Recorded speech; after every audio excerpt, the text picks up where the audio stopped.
الله أكبر كبيرا والحمد لله كثيرا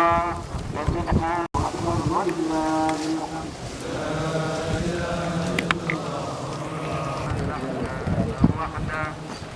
لا إله إلا الله وحده صدق وحده ونصر عبده وأعز جنده. وmaanta inagu aynu ciidayno iyagu ay qabanayaan shaqada ugu badan ee xajka maalinta la qabanaya oo xalay ay bariyeen Musdalifa saaka ay Mina ku soo kalaheen Jablatul Aqaba ay tuurayaan ay xiiranayaan dawaafka ay sameynayaan xoolihii ay gowracayaan maanta shaqo badan bay qabanayaan dadka aan xajka joogina waxay u tahay maalin la ciidayo la faraxsan yahay caruurta iyo reeraha laga farxinayo dharka ciyaalka loo iibinayo labisan yihiin masaakiinta la quudinayo xoolo loo qalayo oo qof waliba wuxuu kari karayo inuu xiyeysto uu sameynayo waxa reerkiisu cuno mooye hilibka inta badan uu bixinayo ay sidaas tahay oo dadku maanta ay ka wada dhaxayso farxadda ay qaabo badan u qaybsanayaan ilaahay ina soo gaarsiiyo waxaan ka baryaynaa inuu si khayr ah midkan kiisa kale nagu gaarsiiyo dambi dhaafna oo na siiyo waxa xaqiiqo ah munaasabadahan oo kale marka la isugu yimaado mar walba waxaa laga hadlaa dadka markaa waxa hoos yaala ama shu'uunta xilligaa ku waxaysan maanic ma aha iyadoo masaajid lagu jiriyo mas'ala ciideed midkoodna in salaad in laga hadlo siyaasad iyo danta meesha taala sababtoo ah Nabi Maxamed alayhi salaatu wasalaam markuu uu ka hadlayo siyaasadda iyo waxa wadanka lagu hogaaminayo sida adduunku yahay membarku uga sheegi jiray ma ina jiray xafiisyo gaara oo lagu qayday oo la yiraahdo siyaasadda lagu hayo sababtoo ah in xumaan la sheegayo ma aha dadka wixii macruuf iyo wanaaga in loo wada sheego la gaarsiiyo asala dadka halkan maanta fadhiya inta ay maqlayso inta kale waxay u badan tahay inta siyaasadda u badan ee ku dhex jirta waxaan leeyahay dadku hay iscaafiyeen xilli adag baa lagu jiraa oo iska culus oo iska dhib badan tasaamuxa iyo dadku inay iscaafiyaan oo waliba xilliyadan oo kale la iscaafiyo oo camalka iyo waxa la qabto dhan ay laba laabtay waa shay aad iyo aad muhiim u ah taa marka waxaan oran lahaa bal marka uu horeysa hal la iscaafiyo oo dadku ay iscaafiyaan arrinta labaad arrin siyaasadeed baa lagu jiraa oo gobolkan aan hadda joogno waxaa la yidhi doorashaa ka jirta doorashadaas waxay abuurtaa xiqdi waxay abuurtaa cuqdad waxay abuurtaa inuu nin walba yiraahdo ninka kale aduu ku wanjaafayaa meeshaadii riixanaya waxay abuurtaa kala fogaansho waxaan oran lahaa markaa midaas inay nagu abuurin qofka shaqahayay ka sii haya iyo ka qabanaya kulligood waa mas'uuliyad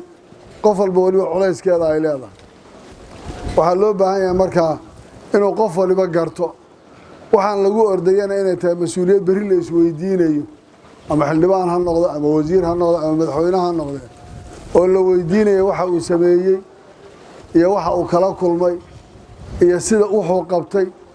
iyo shaqada loo igmaday inta uu gaarsiiyay waa mas'uuliyad qof walba la weydiinayo waxa laga yaabaa wax maanta aad ku ordayso oo aad doonayso ilaa inaad sidaa qabato oo haddii aad qaban weydo ay dhibaato kale kugu noqoto inay bari adiga kugu keento nidaamo oo laga yaabo inaadan xaqeediina siinin mas'uuliyaduna ay culus tahay oo dadka mas'uulka ka tahay aad garanayso waxaan oran lahaa innaga dhexdeena wixii ah odayaasha hore aan u sheegnay in la ixtiraamo waa laga qaaday culayska waa lala qaybsanayaa waxaan rabnaa marka inaan ilaalino waxaan maanta haysanaa waa nimco amni baan haysanaa iyadaa inaan ku mitidno oo aan ka wada shaqayno walaalnimadaan wax ku noqon karaa wadajirkaan wax ku noqon karaa wada socodkaan wax ku noqon karaa inaan inagu meel u wada soconno oo danta aan leenahay ka wada shaqaynaan wax ku noqon karayna haddii middaa la waayo waxaan is leeyahay qofna uma roonaanayso dowladda Soomaaliyeed iyo caalamka iyo kulli buuqu marka doorasho la galo waxaad garanaysaan waxa yaala iyo sidoo yahay wadamada hadda doorashooyinka galay dowladuhu laba xaalad dhibaato ku gaadhay haday doorasho gashana buuq iyo karaas bay galaan iyo cilado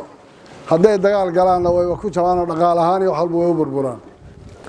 innagoo masaakiin hadda soo kabkabanaysaa markii la yidhaha doorashaa la geli iyo siyaasad waad garan karaysaan culayskeenna wajahaya intuu la ekaanayo laakiin waxaa asaloon leeyahay aan ku baaqaya war qof kastoo dan lahow danta aan leenahay ka hormari wax kasta oo yaalla adiga rabitaankaaga xataa waxaad ka hormarisaa danta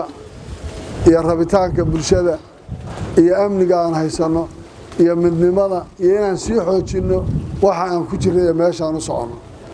waxay la tahay innaga waxa inala jira aan ilaalinno sawirka guud aan ilaalinno waxa guud ee inaga dhexeeya aan ilaalinno nabadgelyada aan haysanno aan ilaalinno midnimadeenna aan ilaalinno inaan inaga dhexdeena cudur una gelin aan ka shaqayno dadku inay iscafiyaan aan ka shaqayno waxaan inagu wada leenahay inaynu wada qaadanno laakiin qof isagu wax qaban kara ama qof gooni u samayn kara midna ma uu jiro hadday dhibaata dhacdo oo maanta tan ay mushkiladi ka dhacdo maanta qof ay u fiican tahay ma jiro qof ku badbaadayaana ma jiro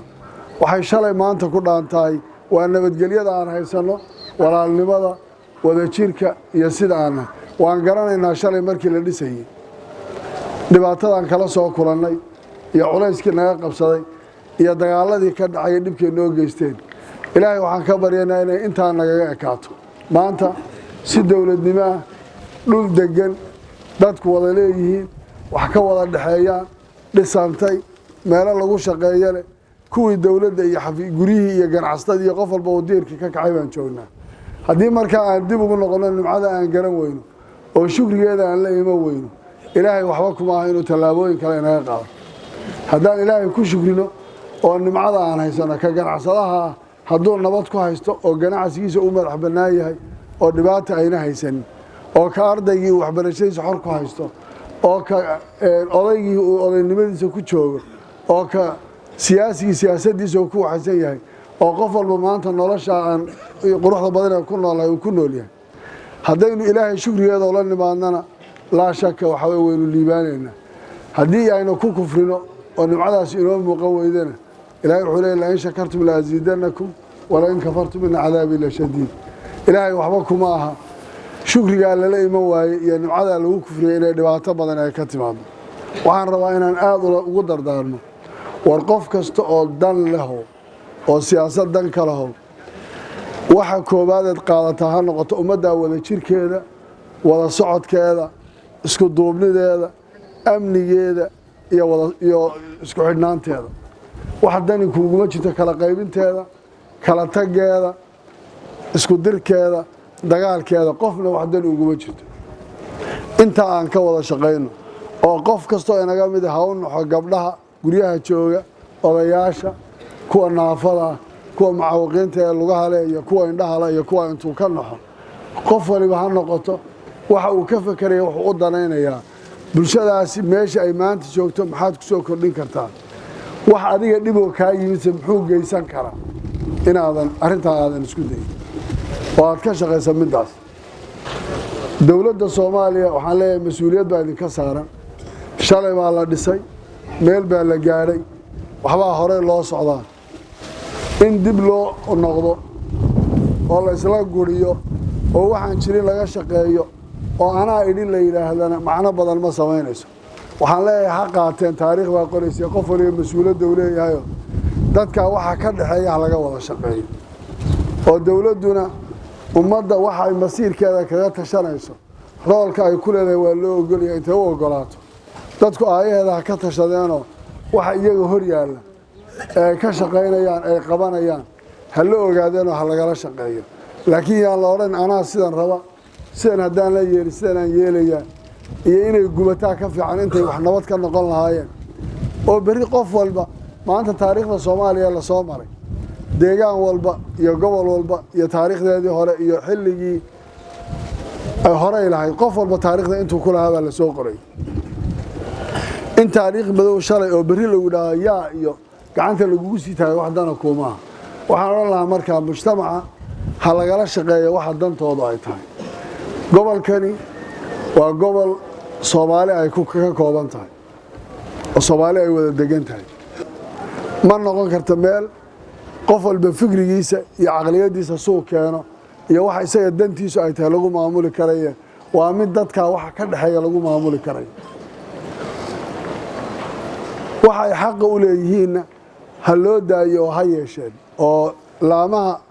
sharciyada u leh ka shaqeynayay ha u madax banaanaadeen shaqada ay leeyihiin oo ha laga daayo cadaadiska iyo culayska innaguna aan isqabsana gacmaha aan si midaysan uga wada shaqeyno waxa inoo yaala iyo midnimadeena aynu ka shaqeyno amnigu waa wax shay walba ka muhiimsan waxa maanta maalin walba inoo yaala kuwii soo naaftay lagu jajabeen indhaha beelay intaas inay bal dadkaas noloshan ku soo noqdaan sababtooda iyo kuwa dhintay maanta ay sababtooda arrintan ku soo gaadhay haddii markaa iyagii aan khiyaamayno burbur iyo dhibaato kale dib loogu celiyo kuwii shalay dhintay ku soo dhintayna waan khiyaamaynaynaa kuwa maanta naafadaana waan khiyaamaynaynaa inaguna waxba heli mayno aan ka wada shaqeyno markaa midaas aan middaa ka shaqeyno oo wiilashaas askarta ee soo naaftayna dhibaato dambe aan lagu celin odayaashaas iyo hooyooyinkaas iyo dadka dhibaatada ka soo baxaynayna aan ku celino aan ka wada shaqeyno arrintaas oo cid waliba ha ka shaqeyso sida lagu sii wada jiri lahaa sida lagu sii wada joogi lahaa iyo sida wax dadka ka dhaxeeya loo sii horumarin lahaa ha noqoto danta maanta aad leedahay ama kursiga maanta aad rabto waa wax berri aad ka tegayso hubaal waxaa haddii xataa lagu daayo maanta lagu daayo berri lagu daayo haddaad wax kasta oo kale oo dhan ka badbaado ajal baa kuu taala wadkaadan ka badbaaday isagaa ku soo qaban taana waxay la tahay bal sidaa hala yeelo waxaan odhan lahaa ilaahay ciiddeeda abshir iyo khayr iyo barwaaqo inuu gaarsiiyo aan iscafino waliba xilliga siyaasadda lagu jiro aad baa laysu cafiyahay waan isgaranaynaa qof waliba qofka kale iyo wax tabashada iyo sida la kala qabiyo intii la iswada cafiyo la iscafiyo oo maanta ciiddaasaa looga faa'iidaysto oo dadku ay caruuraha iyo kuwa suuqa jooga iyo kulligoodna insha allah laga wada farxiyo waxaan isleeyahay marka insha allahu taasay inoo tahay hada wabillahi tawfiiq wasalaamu calaykum waraxmatullahi wabarakatu